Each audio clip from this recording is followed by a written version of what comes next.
If you've ever ran a process of building out your mission, your vision, your values, a lot of people start thinking to themselves, how do I want to be seen by my client and what's my value proposition? That's the bottom of the circle there. That's your positioning. And if you've ever done this before, you'll know that that's the wrong way to go about it. How you help your clients now is great and it's good to know that, but it's the last thing you should look at. What you should look at first is your why. Now, you might have seen the Simon Sinek video out there, and he always talks about, I mean, if you haven't seen it, he's got 17 million views, so most of you probably have seen it, but he always talks about knowing why you do things before you know what you're doing and how you're doing it. And that's also not only so about you knowing it, but it's also for your clients to know that as well. And Simon Sinek goes on to say that people don't buy what you do, they buy why you're doing it. Your why is your purpose, right in the middle of that circle there. And that's where you have to start. Now, it's not easy to start there, and a lot of people find it really difficult. What do you mean, why? Why do I do something? But what I want you to do, and especially those of you that have been in business for a long time, I want you to think about why you started your company.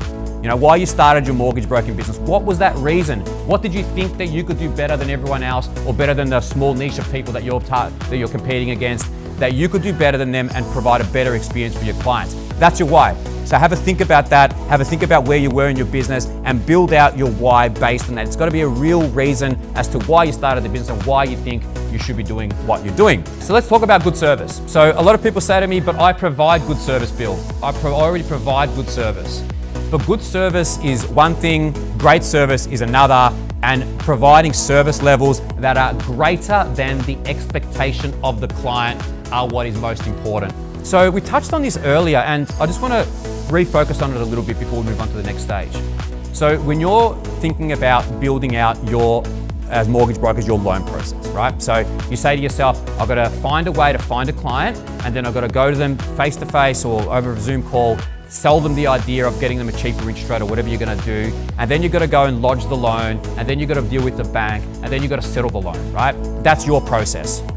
For the client, they don't care about any of that. They don't even want to deal with you. They just want a house, right? They want to buy a house. They don't want to deal with the mortgage, right? It's part of their process, it's an important part of their process, but their end goal is moving into the home. When the truck drops their boxes off, they've packed everything away, that's when their process finishes. Yours finishes when the loan settles, theirs finishes when the boxes are unpacked. Can you see the difference there?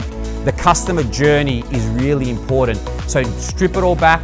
Don't think about what your process is, and if you're building up sales process or sales funnels, which is the flavor of the month now, don't think about your process, what you want to get out of it. Think about your customer journey. How do they want to go through that process? And you're going to find much better results doing it that way. And I'll finish with this.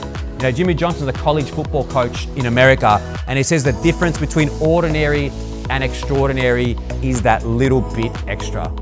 That little bit extra. So when you go away from today and you start thinking about this presentation, you start thinking about, well, what can I do about my customer experience? And then you get 5 loan inquiries and something happens, someone's away on leave. Don't just let it go. Think about your customer experience. Put time aside in your diary to work on this kind of stuff. You know, there should be time in your diary to work on the business, not just in it, and start thinking about that little bit extra. How can you improve little by little? It doesn't have to happen all at once. How can you improve your business little by little to create this amazing customer experience so your clients are delighted and they're screaming from the rooftops about how great you are, so you get more clients coming directly to your business every day?